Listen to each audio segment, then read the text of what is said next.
दोस्तों, इतिहास के सबसे बड़े आर्थिक बदलाव कभी भी शोर मचाकर नहीं आते। वे चुपचाप आते हैं। और जब तक ज्यादातर लोग समझते हैं, तब तक खेल पूरी तरह से बदल चुका होता है। चाइना ने अमेरिका से ट्रिलियन डॉलर से भी ज्यादा का इलेक्ट्रिक व्हीकल बाजार अपने हाथ में ले लिया। टेस्ला ने सिर्फ सड़कों पर ही नहीं, बल्कि पूरे सिस्टम में अपनी बढ़त को खो दी। और मेटा जैसी अमेरिकी कंपनियों को चीनी एआई खरीदने के लिए मजबूर होना पड़ा। यह कोई एक साल की घटना नहीं है। यह वही बदलाव है जो 2025 के स्टार्ट में शुरू हुआ था और अब पूरी दुनिया की दिशा तय कर रहा है। अमेरिका ने एआई के नाम पर अब तक करीब 530 बिलियन डॉलर से भी ज्यादा का खर्च कर दिया है। बड़े मॉडल बने, बड़ी घोषणाएं हुई, लेकिन उसी दौरान चीन ने बिना बड़े दिखावे के BYD के जरिए ईवी रेस की बुनियाद ही बदल दी। हालात इतने संवेदनशील हो चुके हैं कि मेटा द्वारा चीनी माइनस एआई को खरीदना सिर्फ एक बिजनेस डील नहीं रह जाती है, बल्कि ये संकेत बन जाता है कि सिलिकॉन वैली के भीतर पॉलिटिकल दबाव साफ महसूस किया जा रहा है। दोस्तों, सबसे पहले अमेरिका की एआई रेस को बिल्कुल आसान भाषा में समझते हैं। बाहर से सब कुछ बहुत चमकदार दिखता है। हर हफ्ते नए एआई, नई घोषणाएं होती हैं, लेकिन अंदर से सिस्टम पर भारी दबाव है। 2025 में गूगल और अमेजॉन ने सिर्फ डेटा सेंटरों पर करीब 61 बिलियन डॉलर से ज्यादा का खर्च कर दिया। अनुमान यह है कि 2026 तक यह खर्च करीब 530 बिलियन डॉलर तक पहुंच सकता है। लेकिन असली सवाल पैसा लगाने का नहीं है। असली सवाल यह है कि इससे आम लोगों की जिंदगी में क्या बदलेगा। अमेरिका आज बिजली की कमी से जूझ रहा है। AI data centre power grid पर बोझ बन चुके हैं, जबकि चीन के पास ज्यादा और सस्ती बिजली है। और इसी बीच अमेरिका को 8 ट्रिलियन डॉलर का कर्ज दोबारा लेना है। ब्याज दरें ऊपर हैं और एआई से कमाई अब तक उम्मीद के मुताबिक नहीं हो पाई है। और यहीं पर खतरा शुरू होता है, क्योंकि जब टैक्स से पैसा नहीं निकलता तो उसका बोझ आखिरकार नौकरियों, टैक्स और महंगाई पर पड़ता है। चैट जीपीटी जैसे टूल सब्सक्रिप्शन से कुछ कमाई कर रहे हैं, लेकिन ज्यादातर बड़े एआई मॉडल एक जैसे ही होते हैं, जिससे उनका फायदा धीरे धीरे कम हो रहा है। और इसी दबाव में मेटा भी फंस गया है, क्योंकि लाइमा होने के बावजूद वह ओपन एआई और गूगल से आगे नहीं निकल पाया और आखिरकार उसे चीनी मानस एआई खरीदना पड़ा। यह सिर्फ एक टेक डील नहीं थी, यह साफ संकेत है कि सिलिकॉन वैली के अंदर एक असमंजस बढ़ चुका है। अब चीन की तरफ लोग देख रहे हैं, जहां सोच बिल्कुल ही अलग है। टेंसेंट और अलीबाबा अरबों डॉलर एआई में लगा रहे हैं, लेकिन उनका फोकस बड़े और भारी मॉडल बनाने पर नहीं, बल्कि कम इलेक्ट्रिसिटी और कम चिप्स में ज्यादा काम निकालने पर है। डीपसीक 2026 तक एक ऐसा सिस्टम बना लेगा जो पूरी तरह कम रिसोर्सेज पर काम कर सकता है। और इसी वजह से अमेरिकी चिप प्रतिबंध चीन को रोकने के बजाय उसे एक नया रास्ता खोल कर दे रहे हैं। शी जिनपिंग खुद कह चुके हैं कि चीन की एआई और चिप प्रगति तेजी से आगे बढ़ रही है और हुआई जैसे बड़े खिलाड़ी इस एआई को सीधे फैक्ट्रियों से गाड़ियों और रोजमर्रा के प्रोडक्ट्स में जोड़ रहे हैं। फर्क अब बिल्कुल साफ है। अमेरिका अभी एआई दिखा रहा है, जबकि चाइना एआई का इस्तेमाल कर रहा है। और यही वजह है कि ये लड़ाई अब टेक कंपनियों की नहीं रही, बल्कि इस बात की बन चुकी है कि आगे आने वाले सालों में अर्थव्यवस्था और रोजगार किसके कंट्रोल में होंगे।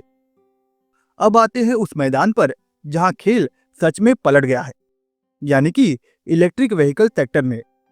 क्योंकि यहीं पर पहली बार दुनिया ने साफ देखा कि चाइना सिर्फ पीछे नहीं भाग रहा था, बल्कि वह पूरे गेम का नक्शा बदल चुका था। साल 2025 में BYD ने करीब 22.5 लाख बैटरी इलेक्ट्रिक गाड़ियां बेची, जबकि टेस्ला 16.3 लाख पर ही रुक गया। और सबसे चौंकाने वाली बात यह रही कि सिर्फ आखिरी तिमाही में ही BYD की बिक्री टेस्ला से करीब 25% ज्यादा थी। ये हार इसलिए नहीं हुई क्योंकि टेस्ला की तकनीक खराब थी या फिर इनोवेशन रुक गया था, बल्कि इसलिए हुई क्योंकि चाइना ने ईवी को एक प्रोडक्ट नहीं बल्कि एक पूरा सिस्टम मानकर खेला। BYD ने कीमतें, स्केल और एआई तीनों मोर्चों पर एक साथ हमला किया। और टेस्ला को समझने का मौका ही नहीं मिला। BYD की सीगल लगभग $10,000 में लॉन्च हुई थी, जो टेस्ला के मॉडल 3 से लगभग आधे दाम पर थी। और यही वो पल था जब ईवी मार्केट इलाइट सेगमेंट से निकलकर मास मार्केट की तरफ शिफ्ट होने लगा। टेस्ला का फुल सेल्फ ड्राइविंग सिस्टम कागजों में बहुत ही आगे दिखता है, लेकिन चीन में सख्त डेटा नियमों और लोकल कानूनों की वजह से उसे पूरी तरह से मंजूरी नहीं मिल पाई। जबकि BYD का गॉड्स आई सिस्टम, जो डीप सीक AI पर आधारित है, ज्यादा सस्ता, ज्यादा प्रैक्टिकल और रोजमर्रा की सड़कों के हिसाब से ज्यादा असरदार साबित हुआ। चाइना ने ईवी को सिर्फ कार नहीं बनाया, उसने ईवी को AI, बैटरी, सप्लाई चेन और मैन्युफैक्चरिंग के साथ जोड़कर एक ऐसा इकोसिस्टम खड़ा कर दिया जिसे तोड़ना किसी भी कंपनी के लिए आसान नहीं है। आज हालात ये है कि चीन दुनिया के करीब 50% ईवी बाजार को कंट्रोल करता है और यूरोप में भी भारी टैरिफ लगने के बावजूद BYD जैसी कंपनियों की बिक्री वहां पर रुकने के बजाय काफी तेज हो चुकी है।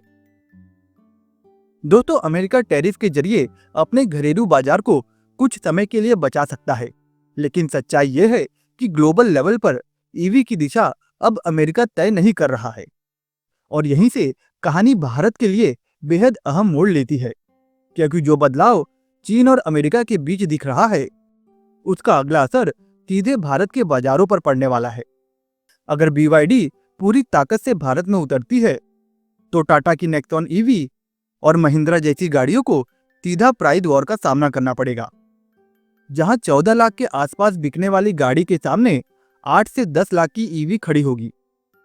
और यह मुकाबला सिर्फ ब्रांड का नहीं होगा, यह भरोसे, मुनाफे और टिके रहने की लड़ाई होगी। इसका असर सिर्फ कंपनियों तक सीमित नहीं रहेगा, बल्कि डीलर नेटवर्क, सप्लायर्स और रोजगार तक महसूस किया जाएगा।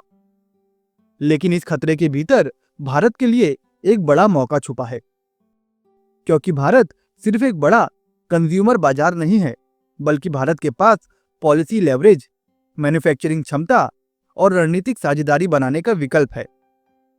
यहाँ पर ब्रिक्स फ्रेमवर्क के तहत टाटा और BYD जैसी कंपनियों के बीच टेक्नोलॉजी शेयरिंग या फिर जॉइंट वेंचर संभावना बन सकती है।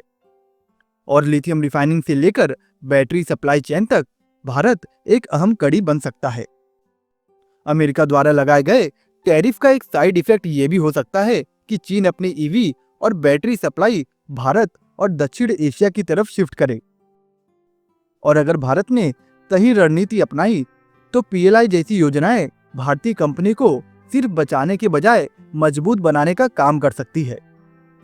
AI के मोर्चे पर भी भारत के पास एक बड़ा मौका है, क्योंकि इन्फोसिस और TCS जैसे दिग्गज अगर मानस जैसे ऑटोनोमस एजेंट को भारतीय जरूरतों और इंडस्ट्रीज के हिसाब से अपनाते हैं, तो सर्विस एक्सपोर्ट का पूरा मॉडल बदल सकता है और भारत का रेवेन्यू एक नए स्तर पर पहुंच सकता है। अब अगर 2026 की तस्वीर देखें, तो संकेत और भी साफ हो जाते हैं। BYD ग्लोबल ईवी मार्केट में नंबर 1 बनने की तरफ बढ़ रहा है। मेटा AI एजेंट के जरिए अपनी पकड़ मजबूत करने की कोशिश करेगा और डीपसीक बनाम एनवीडिया की तकनीकी जंग और भी तीखी हो जाएगी। भारत में ईवी की हिस्सेदारी 10% से बढ़कर 20% तक जा सकती है, लेकिन इसके साथ साथ चाइनीज कंपटीशन लगातार दबाव बनाए रखेगा। और इस बीच ब्रिक्स के डी-डॉलराइजेशन कदम रुपए को एक नई ताकत दे सकते हैं। दोस्तों, अब असली सवाल सिर्फ इतना नहीं है कि कौन सी कंपनी जीतेगी। असली सवाल यह है कि क्या भारत इस बदलते गेम को समय रहते समझ पाएगा और एक दर्शक बने रहने की बजाय खुद को एक निर्णायक खिलाड़ी बना पाएगा। क्योंकि इस बार जो पीछे रह गया, उसे सिर्फ बाजार नहीं बल्कि पूरा भविष्य गंवाना पड़ सकता है।